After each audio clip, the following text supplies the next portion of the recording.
Le couperet est tombé ce mercredi. Des milliers de travailleurs qualifiés francophones sommés de quitter le Québec. La raison, le gouvernement de la province met fin à l'un de ses programmes d'accueil. Objectif annoncé, réduire les seuils d'immigration. La colère est grande. Le patronat s'inquiète aussi des répercussions économiques. Le reportage de François Riouet. Géraldine et sa famille ont tout laissé en France en 2022 pour s'installer au Québec. On arrive à l'aéroport de Paris et le lendemain, c'était le grand départ avec nous 15 valises. Problème, la province vient d'annuler sans préavis le programme de l'expérience québécoise dont dépendait leur projet d'immigration. On nous a promis, en faisant nos études, d'avoir derrière effectivement un permis donc, qui nous permet également donc, de travailler. Et avec justement cette expérience de travail, obtenir la résidence permanente. C'est pour ça d'ailleurs qu'on s'est lancé aussi au Québec parce qu'on savait qu'il y avait un avenir également devant nous. Raison de la réforme, dit le gouvernement, une pression trop grande des immigrés temporaires sur les services publics de la province. La présence en très grand nombre de toutes ces personnes sur le territoire, bien évidemment, ce n'est pas responsable de tous les enjeux qu'il y a au Québec. Mais ça augmente de manière déraisonnable la pression sur les écoles, sur les hôpitaux, sur les services publics. Avec cette nouvelle réforme, le gouvernement du Québec prévoit 60 000 résidents permanents de moins qu'initialement prévu pour la période 2026 à 2029. Résultat, des milliers d'immigrés déjà installés ici réclament une clause de droit acquis pour pouvoir rester et poursuivre leur processus d'immigration. Ils sont soutenus par les partis d'opposition parlementaire. Il laisse en plan des milliers de personnes qui sont ici, qui sont venues au Québec, parfois même à l'invitation du gouvernement du Québec. On a besoin de ces travailleurs. Il faut faire preuve de respect pour les gens qui sont venus ici. Un nouveau programme, le PSTQ, prévoit de favoriser l'immigration dans les campagnes et les villes secondaires du Québec. À l'échelle fédérale, le Premier ministre promet de diminuer de plus de 40% l'immigration temporaire au Canada dès 2025. Bonjour Florence Bollet-Michel, vous êtes co-organisatrice du mouvement contre la réforme de l'immigration au Québec et membre de l'association Le Québec, c'est nous aussi. Merci beaucoup d'avoir accepté notre invitation ce soir. On l'a vu dans le sujet de François Riouet, le cas de Géraldine, mais il n'est pas isolé ce cas. Est-ce qu'on a un ordre de grandeur du nombre de personnes concernées? Combien ont pu déjà être recensées? Bonjour Monsieur Saint-Léger. On estime à peu près à 32 000 personnes qui pouvaient bénéficier du PEC chaque année, donc je pense qu'on est dans ces eaux-là actuellement. Est-ce qu'on a aussi une idée des profils concernés? Parce que ça concerne des salariés, des étudiants? Alors oui, les profils sont très variés, mais on est sur les étudiants internationaux et les travailleurs temporaires qui vivent au Québec. Alors vous-même, vous êtes concerné, si je ne me trompe pas, par ces nouvelles dispositions. Comment faites-vous, maintenant que le couperet est tombé, pour vous organiser? Alors, je suis effectivement concernée. Moi, je suis travailleuse sociale. Je travaille auprès des personnes aînées à Montréal et j'ai été recrutée par Recrutement Santé Québec en avril 2023. Donc aujourd'hui, il y a un mouvement un petit peu qui s'est vraiment mis en place. On a fait une première manifestation lundi à Montréal qui a eu un énorme succès.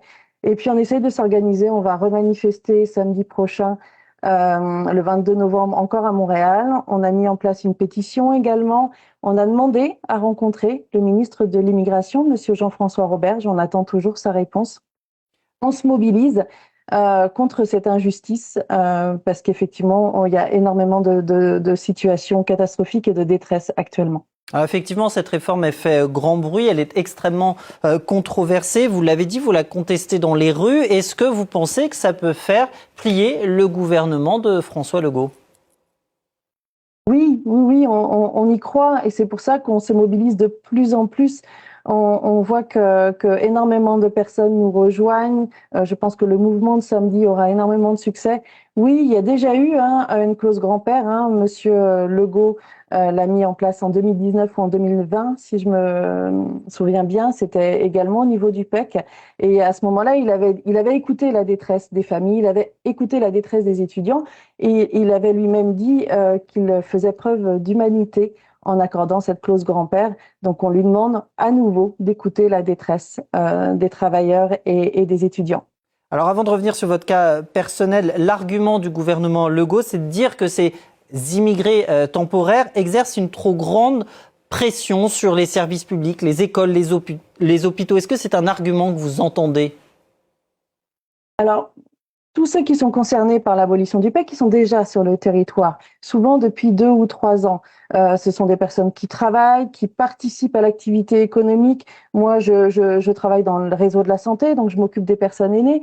Donc, on comprend que le gouvernement ait besoin de mettre en place des politiques d'immigration. On demande juste que pour ceux qui sont déjà sur place, que ceux qui sont déjà présents, qui travaillent, dont les enfants sont à l'école, pour toutes ces familles, il y ait une clause grand-père qui soit mise en place.